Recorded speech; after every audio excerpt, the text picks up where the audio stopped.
Hello everyone, I am Ritika Chusgar, Assistant Professor IT Department. So in the course of Artificial Intelligence, we discuss about Unit 3. So Unit 3 is based on noise representation and reasoning, where we already discussed about the concept of conditional probability, Bayes theorem, and what is meant by Bayesian network also. Okay. So in this video, we will discuss about the example of Bayesian network. सो एक person है Harry नाम का।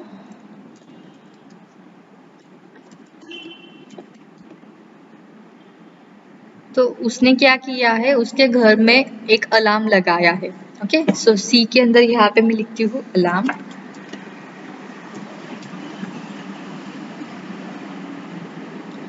ठीक है, सो उसके घर में अगर वो घर पर नहीं होता है, सो उसको एक वो अलार्म क्या होगा, अगर कुछ बर्गलर्स आते हैं वो तो उस टाइम पे वो अलार्म क्या होना चाहिए, बजना चाहिए। ठीक है, सो फर्स्ट वाले केस में क्या होगा कि उसने किसके लिए अलार्म लगाया है कि जो अगर कोई भी बर्गलर आता है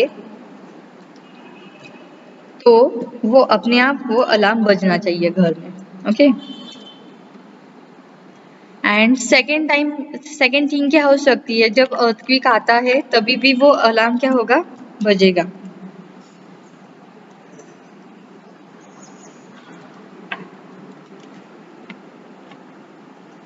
ठीक है, सो यहाँ पे वेरिएबल्स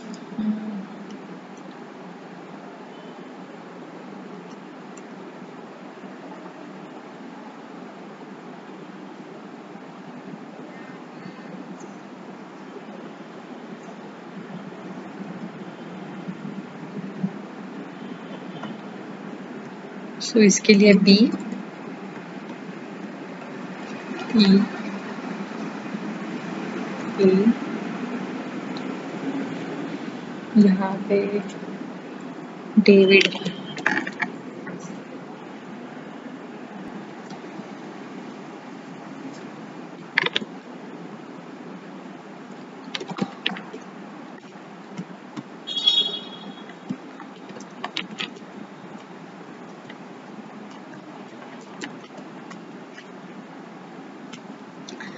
तो फर्स्ट कंडीशन में अलार्म कब बज सकता है, जब बर्गलर्स आते हैं तब वो अलार्म बजेगा। और सेकंड थिंग क्या, अगर कोई भी अर्थक्वेक वगैरह आता है सो वो वाले केस में भी उसके घर में क्या होगा, अलार्म बजेगा। ठीक है, सो यहाँ पे जब अलार्म बजेगा सो इंटीमेशन जो हैरी के जो भी नेबर्स होंगे उनको पता चलेगा कि हैरी के घर में अलार्म बजा है। सो उसको वो कॉल करेगा कि आपके घर में बर्गलर्स आए या फिर अर्थक्वेक हुआ है। तो ठीक है, तो फर्स्ट वाला क्या है, डेविड। एक तो डेविड को समझ में आएगा कि अलार्म बजा है हैरी के घर में, या फिर सोफिया को पता चलेगा कि हैरी के घर में अलार्म बजा है। तो यहाँ पे डेविड के अंदर कि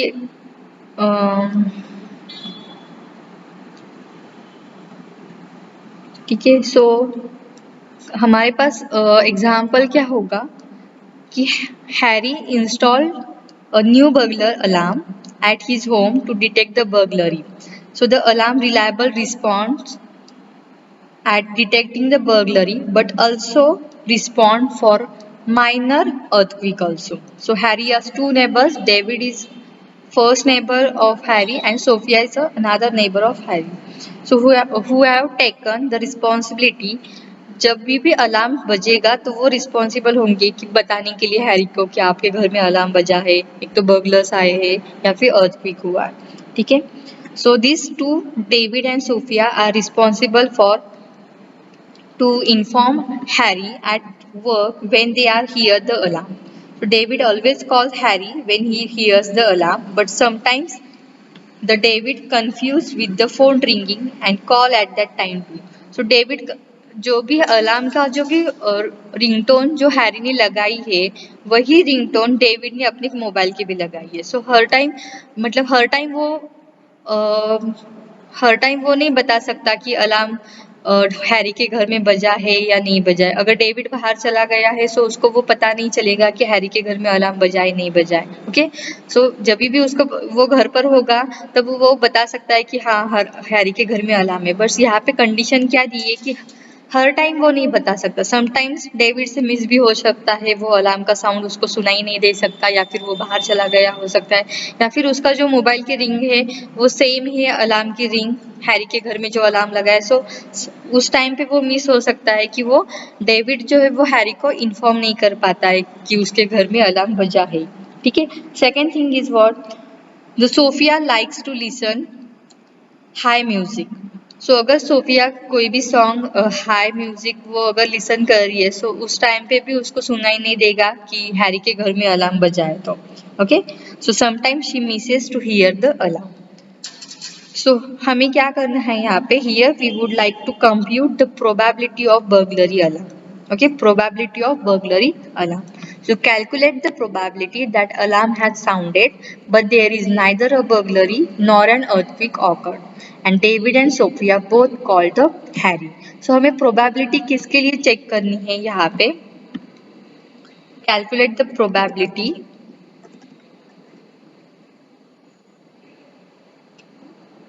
for David, Sophia, alarm and neither a burglary nor an earthquake. Means यहाँ पे क्या होगा, निगेशन हमें यूज करना पड़ेगा। जैसे कि अगर अगर बर्गलर्स आते हैं या फिर अर्थक्वेक आती है, सो हमारा प्रोबेबिलिटी क्या होगा, बी एंड ई होगा। बट बर्गलर्स भी नहीं है और अर्थक्वेक भी नहीं है, सो यहाँ पे B dash and E dash, E dash. So ये क्या हमें प्रोबेबिलिटी हमें फाइंड आउट करनी है। Calculate the probability that alarm has sounded, but there is neither a burglary nor an earthquake occurred, and David and Sophia both called the Harry. ठीक है। So solution, the network structure is showing that the burglars and earthquake is parent node. So हमें मैंने यहाँ पे already tree diagram बना के रखी है। So जिसके अंदर पेरेंट नोड्स क्या होंगे, burglars and earthquake, sorry. Okay, so जो किसके ऊपर डिपेंड होंगे, ए के ऊपर। So, network structure is showing that the burglars and earthquake is parent node of the alarm and directly affecting the probability of alarm going off. But David and Sophia calls depends on the alarm probability. Okay. Okay, D and S are depend होंगे A के ऊपर, means alarm कब बजेगा नहीं बजेगा. Okay, so the network is representing that our assumptions do not directly pursue the burglary and also do not notice the minor earthquake. Okay, and they also not confer before calling. The conditional distribution for each node are given as a conditional probability table or a CPT. Okay, so यहाँ पे कुछ observed values दिए हैं जिसके अंदर उन्होंने conditional probability find out किया है, that is conditional probability table और अ सीपीटी हर एक नोड के लिए, बी के लिए, ई के लिए। अभी यहाँ पे प्रोबेबिलिटी किसके लिए फाइंड आउट करनी है, अगर हमें इसके लिए फाइंड आउट करना, बर्गलरी के लिए अगर हमें प्रोबेबिलिटी फाइंड आउट करनी है, तो उसके अंदर कंडीशंस क्या हो सकते हैं, बर्गलर हुआ है मीन्स ट्रू और फॉल्स, एक तो नहीं हुआ है, अर्थक्वेक हुआ है या फिर नहीं हुआ है। ट्रू और फॉल्स कंडीशन हो सकते हैं यहाँ पे, अलार्म बजा या फिर नहीं, कोई भी साउंड अलार्म का कोई भी आवाज नहीं सुनाई दी, सो ट्रू और फॉल्स कंडीशन हो सकते हैं। सो उसके अंदर हमने क्या किया है, हर एक burglar true false, earthquake true false, alarm true false के लिए हमने कंडीशनल प्रोबेबिलिटी कंसीडर की है। Okay, so each row in the CPT must be summed to 1 because all the entries in the table represent an exhaustive set of cases for the variables. So जो भी हमारी true और false conditions होगी उसकी value क्या होनी चाहिए, means probability 1 होनी चाहिए। ठीक है, मीन्स अगर मैं नेक्स्ट टेबल में एक्सप्लेन करती हूँ 1 कैसी होगी। सो इन CPT that is conditional probability table, the Boolean variable with k boolean parent contain 2 raised to the k probability. Okay, and hence if there are 2 parents then the CPT will contain the 4 probability values. Okay, so here हमारे पास events कौन से है, burglar B, earthquake E, alarm A, David calls D, Sophia calls S. So हम probability, joint probability distribution हमें सबके लिए लिखना है, D, S, A, B. सो ये क्या है, joint probability distribution. Okay, the next is observe probability, so हमारे पास गिवन है ये टेबल, सीपीटी टेबल हमारे पास ऑलरेडी गिवन है, ठीक है। सो यहाँ पे मैं एक्सप्लेन करती हूँ। सो यहाँ तक कुछ डाउट ही आया समझ में? The observed probability for the burglar and earthquake component. So observed यहाँ पे already probabilities given है, ये वाला, ये, then ये और ये वाला, ठीक है। So true और false 0.002 means इतनी probability है कि burglars ने एंटर किया है घर में। फॉल्स है, सो इतनी टाइम्स प्रोबेबिलिटी हो सकती है कि बर्गलर्स नहीं आए। अर्थक्वेक की प्रोबेबिलिटी क्या है? टी मीन्स ट्रू कितनी बार हो सकता है? प्रोबेबिलिटी 0.001 एंड फॉल्स ये वाला। Then similar David calls true और फॉल्स, और इसके लिए भी, ठीक है। सो यहाँ पे देखो जैसे बताया था, parents contain 2⁻k probabilities. If there are two parents, then the CPT will contain the 4 probability values. B and E क्या है? दो parents है, उसकी probability क्या होगी? 2⁻2, that means 4 probability values. तो हमें क्या करना है? अलार्म जो है वो कब बजेगा? एक तो बर्गलर्स आए हैं या फिर अर्थक्वेक हुआ है। सो हमें प्रोबेबिलिटी चेक करनी है अलार्म के लिए कि ट्रू क्या होगा इसके लिए और फॉल्स क्या होगा। ओके, सो अगर ये दो पेरेंट्स नोड है तो उसके ट्रू, एक तो burglars T, earthquake T, means दोनों ट्रू हो सकते हैं, बर्गलर्स भी आए हैं और उसी टाइम पे अर्थक्वेक भी हुआ है। तो यहाँ पे प्रोबेबिलिटी क्या होगी? T. First T F, burglars आए हैं बट अर्थक्वेक नहीं हुआ है, ये एक सेकेंड प्रोबेबिलिटी हो सकती है। थर्ड वाली एफ टी एंड एफ है। सो इसके लिए उन्होंने फाइंड आउट करके दिया है अलार्म ट्रू कब होगा, मीन्स अलार्म कब बजेगा और अलार्म कब नहीं बजेगा, ठीक है। सो इसकी वैल्यू देखो, कंसीडर किए 0.94 इंटू प्लस 0.06 करेंगे तो 1 आएगा। ओके, सो यहाँ पे हर एक की प्रोबेबिलिटी 1 होगी यहाँ पे, ठीक है। एंड डेविड कॉल्स की प्रोबेबिलिटी है ट्रू फॉल्स। सो डेविड कॉल्स का पेरेंट नोड कौन सा है? अलार्म। सो अलार्म जब ट्रू होता है तो डेविड कॉल्स, अलार्म अगर ट्रू होता है, सो डेविड को कैसे पता चलेगा कि अलार्म बजा है? मीन्स कितनी % प्रोबेबिलिटी है कि डेविड को अलार्म सुनाई दिया? 0.9। ओके, एंड कितनी % प्रोबेबिलिटी है कि डेविड को अलार्म नहीं सुनाई दिया? 0.09। और अलार्म अगर बजा ही नहीं है तो यहाँ पे प्रोबेबिलिटी दी है ट्रू। सो समटाइम्स उसको सुनाई दे सकता है कि हाँ अलार्म बजा है क्या, या अपने मोबाइल का बजा है। सो यहाँ पे 0.05, और फॉल्स अगर है तो 0.95। फॉल्स मीन्स कोई भी सुनाई नहीं दिया, अलार्म का भी नहीं सुनाई दिया, अलार्म बजा ही नहीं है और उसको भी नहीं पता चला। So 0.95। And similarly for the Sophia also. तो यहाँ पे बस उन्होंने ऑब्जर्व प्रोबेबिलिटीज दी है, ऑलरेडी गिवन मेंशन है ये, ठीक है। So probability of B is equal to true, that means 0.002 which is the probability of burglary. B false है तो 0.998 which is the probability of no burglary. True अगर आता है तो माइनर अर्थक्वेक है, और अगर फॉल्स आता है तो earthquake not occurred. And similarly for David calls also, Sophia and alarm के लिए। ओके,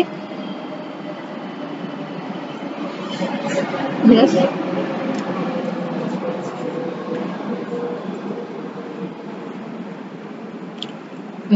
अभी इस टाइप का कैसे होगा पता नहीं है एग्जाम में। रिटर्न एग्जाम होता तो आपको डायरेक्टली पाइथन नेटवर्क के ये कुछ कंडीशंस दे देते और सॉल्व करने को बोलते, बट एमसीक्यू में आपको वैल्यूज दे सकते हैं ये लोग कि ट्रू और फॉल्स कंडीशन क्या होगी, या फिर प्रोबेबिलिटी बता, या फिर ऐसा स्टेटमेंट हो सकता है आप लोगों को जैसे यहाँ पे दिया है, calculate the probability that alarm is sounded. So ये अगर आपको गिवन है सो उसकी प्रोबेबिलिटी क्या होगी, इस तरह से पूछ सकते हैं। यहाँ पे जो दिया है ना, सो इस तरह से आप लोगों को पूछ सकते हैं, क्योंकि वैल्यूज वगैरह देके करोगे ना तो वो कैलकुलेशन का पार्ट होगा। सो उनको आपको ऑलरेडी गिवन देनी पड़ेंगी वैल्यूज, ठीक है।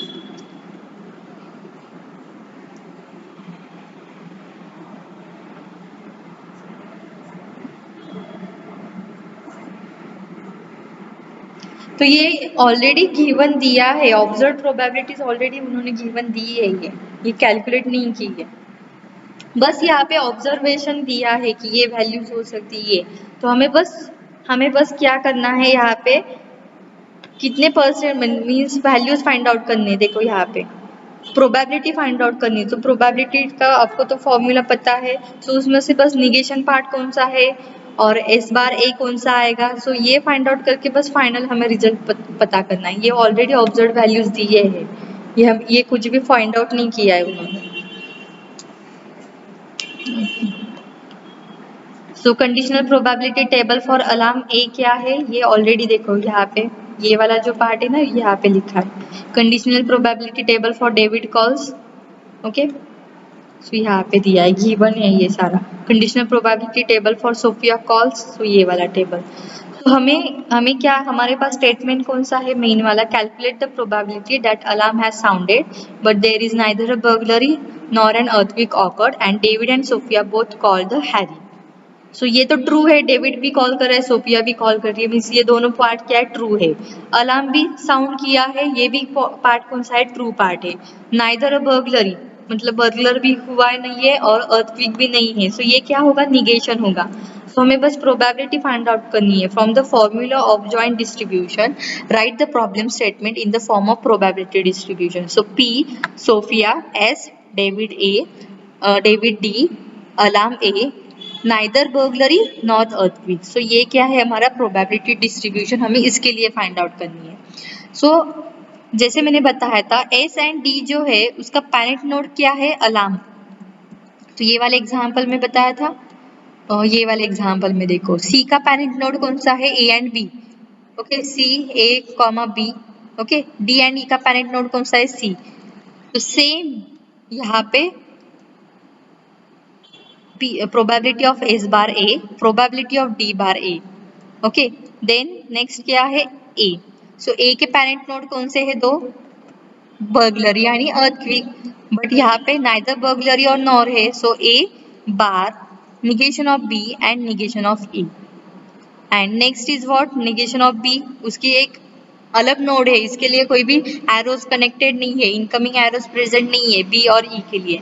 So probability of negation of B into the probability of negation of E. So values पता करनी है, एस बार ए। सो देखो probability of S mean Sophia is equal to true, उस time पे अलार्म क्या है, true, so 0.75। Then next is probability of D bar A, D true and A true, 0.91. Okay, then probability of A bar negation of B and negation of E. So negation of B and negation of E, B means false, यहाँ पे क्या होगा, true नहीं चाहिए, false and false. So false and false क्या होता है,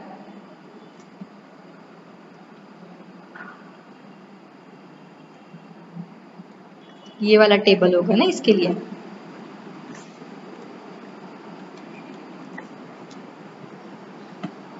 okay, alarm तो ट्रू है, अलार्म के लिए निगेशन नहीं है, किसके लिए निगेशन है, negation of B and negation of E. Okay, so false and false, तो यहाँ पे ट्रूथ टेबल के अंदर फॉल्स एंड फॉल्स, बस अलार्म क्या है, ट्रू, सो उसकी प्रोबेबिलिटी क्या है, 0.001। क्लियर, आया समझ में। Then probability of negation of B means probability for burglary false.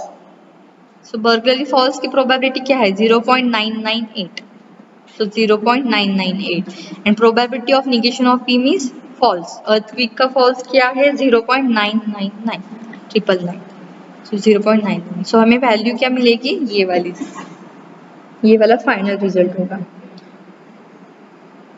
So hence the Bayesian network can answer any query about the domain by using this joint distribution. So यहाँ पे हमने probability find out की है, ये वाले exam, calculate the probability that alarm has sounded, there is neither burglary neither earthquake and David and Sophia both called the Harry. Okay, so this is the example of Bayesian network. यहाँ पे calculation नहीं किया है, already ये observe values है, बस हमें क्या करना है, जो भी हमारा गिवन प्रॉब्लम स्टेटमेंट है उसमें किसके लिए हमें प्रोबेबिलिटी फाइंड आउट करनी है ये पता होना चाहिए, और जो भी वैल्यूज है गिवन उसको पुट करके फाइनल रिजल्ट होगा। Thank you.